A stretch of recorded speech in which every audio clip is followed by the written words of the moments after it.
Alors l'espérance de vie a beaucoup augmenté. À ma naissance, par exemple, elle était d'une quinzaine d'années, donc il y a 30 ans. Et grâce à la recherche, ça a beaucoup évolué. Aujourd'hui, elle approche les 50 ans. Bon, moi, c'est quelque chose que j'y pense plus.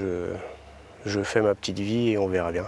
Quand on parle de mucoviscidose, on voit tout de suite une personne malade, en mauvaise santé, mais aujourd'hui, les choses changent. Jusqu'à présent, aucune personne atteinte de muco n'était allée au sommet du Kilimandjaro, donc je voulais vraiment être le premier.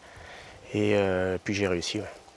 Alors une personne atteinte de muco, aller en altitude, c'est beaucoup plus dur, car la muco qui affecte les parties respiratoires d'une personne les abîme.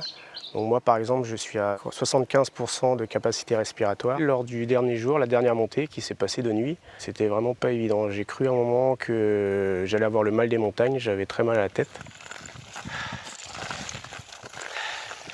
Et en ralentissant un peu la cadence pour aller au sommet, c'est passé et on a pu aller jusqu'au sommet. J'ai ressenti un sentiment de joie, de réussite et en même temps beaucoup de joie. J'en avais presque les larmes aux yeux.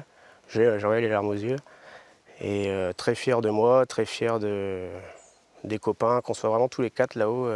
C'était un super moment. Ça me permet de montrer que je reste en bonne santé. Et ça permet également aux autres patients de leur donner de l'espoir, donc montrer que la maladie, la recherche s'améliore très rapidement et que même en ayant la muco, on arrive à faire des choses extraordinaires. Les gens trouvent que j'ai des soins lourds, mais bon, moi c'est tellement une habitude que j'en fais plus de cas en fait. Le fait d'avoir des médicaments, faire de la kiné, des aérosols tous les jours, des cures intraveineuses des fois en période, en plus mauvaise période. Pour moi, c'est normal, j'ai toujours grandi avec. Plus jeune, c'était plus dur de vivre avec cette maladie, j'avais beaucoup de mal à l'accepter. J'avais que 18 ans quand on a appris la mort de Grégory Le Marchal. Ça a bouleversé beaucoup de personnes, notamment des personnes comme moi atteintes de mucoviscidose. Alors j'exerce le métier de couvreur depuis maintenant 10 ans.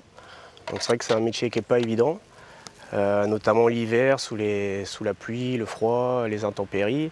C'est un métier totalement déconseillé quand on a la mucoviscidose, mais j'aime ce métier et je me rends compte que le fait d'être tout le temps dehors, sous les changements de température, le froid, mon corps s'adapte mieux et en fait je suis de moins en moins malade. En fait. Tant que je suis en bonne santé, je continuerai à pratiquer mon sport, à faire tous ces sommets, essayer d'aller toujours plus haut et je pense que je ne suis pas prêt de m'arrêter là.